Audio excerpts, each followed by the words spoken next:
ready? Yeah. All right. So, first of all, can you just tell us your name? My name is Allysha Moreno. Okay.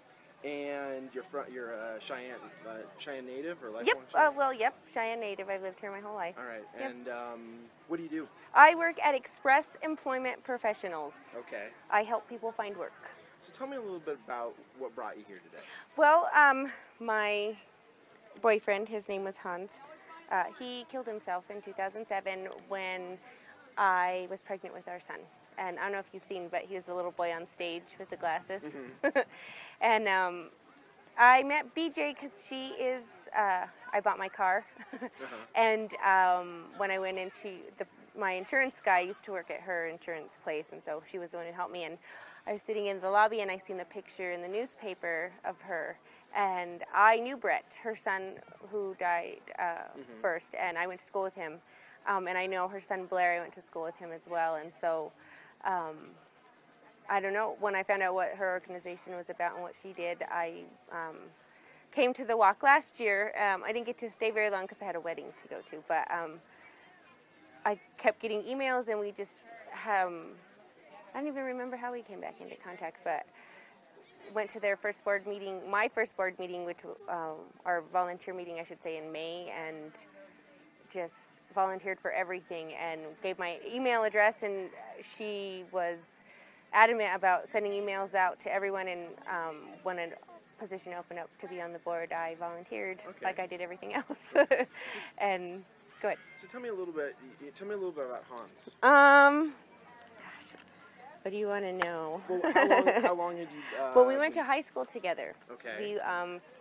We went to East High School together, and then the craziest thing, but my high school sweetheart, his name was Hans too. And then a year after high school, I started working at Movie Gallery.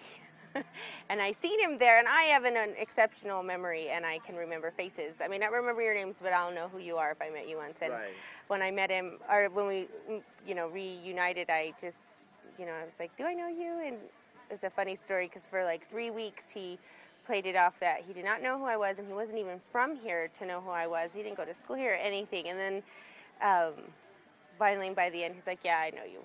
I was just messing around. And how long did you... for almost a year and a half, yep. And you had I was pregnant, yep. I was pregnant at the time when he killed himself. Tell me a little bit about him as a person. He was an exceptional person, I would like to believe.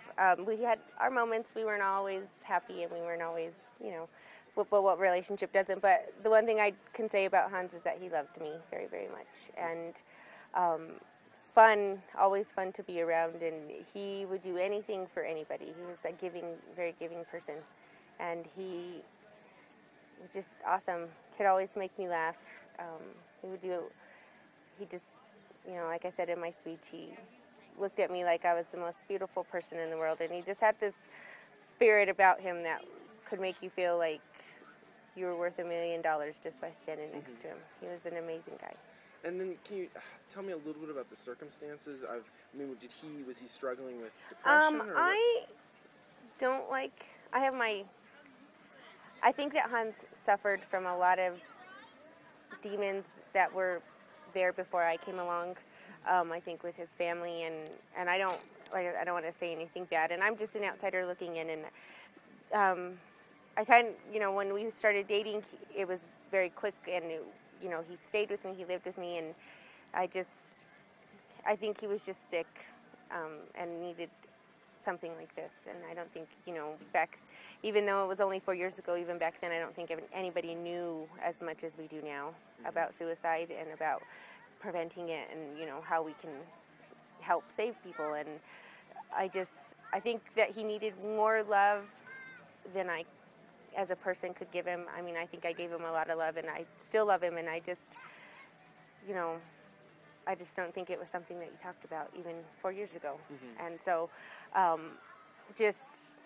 he did drugs somewhat, and I think that kind of sort of made his situation worse.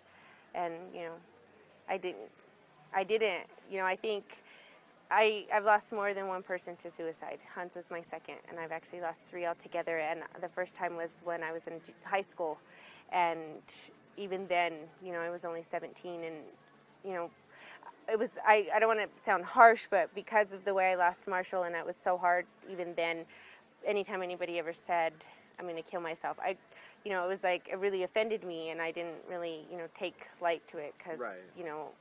I guess you just never really take someone serious, and I think I live with that regret of not taking Hans serious every day.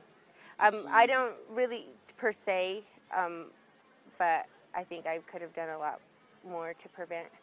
But, at the time I'm 25 now, I was 20 then, and, I like to say I was young and dumb, and really, I wish I would have listened. I wish I would have, taken him more seriously than what I did. And, I guess when someone wants to do something, especially if they're headstrong, they'll do it.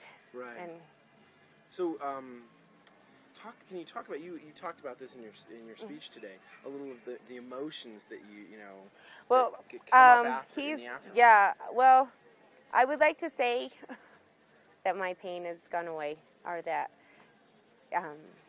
it's been gotten better, and I don't want to not leave hope for other people, but it is very hard when you lose someone like this, because you don't ever get to say goodbye. You don't ever get answers to questions. You don't ever get anything that you would get in a normal death. And it's been 4 years, and I don't think that I've actually really let myself heal.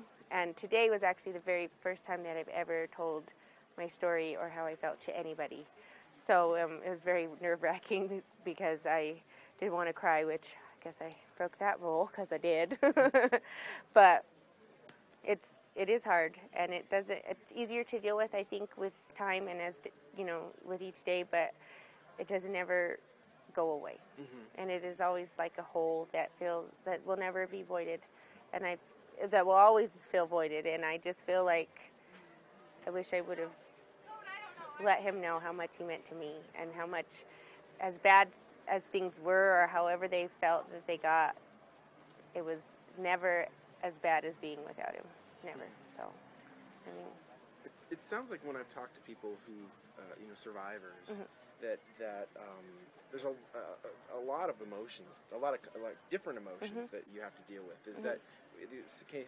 That there's guilt, there's anger, there's lots of guilt. I've had a lot of guilt. I think like I said, not letting him know how much I loved him, or not letting him know how important he was. And when stuff like this happens in any death, whether it be suicide or anything, you always feel like, if someone got in a fight with someone that morning that they died, and said something mean to them, that carries with you for the rest of your life. And it's kind of normal, I feel, to feel a little bit of guilt, mm-hmm. for not seeing the signs, or not, wishing or feeling like you could have done more, or should have done more. And there are times where the flood of emotion is so overwhelming that, even reading my words when I wrote my speech, I wrote it, but I never actually went back and read it. And when I read it the first time and, seeing it on paper, it was very overwhelming and very hard to, I want to say, control myself or come back to center, because, you miss them and you wish that they could be here. And my friend, my brother-in-law, actually, his father committed suicide, and he's the godfather to my son. So, because I picked him because I knew that they would always have a bond or share something that not very many people could. And right. It may not be a very good one, but it's something that they will always have. And he said something to me that I think always sticked. And what hurts the most is because we know that they should be here. Mm-hmm. And it's not like a car accident or like cancer or some other circumstances, but you know that they did it to themselves. And I think that's the hardest, is knowing that, like I said in my speech, feeling like I wasn't worth it to stick around. Can you tell me, you talked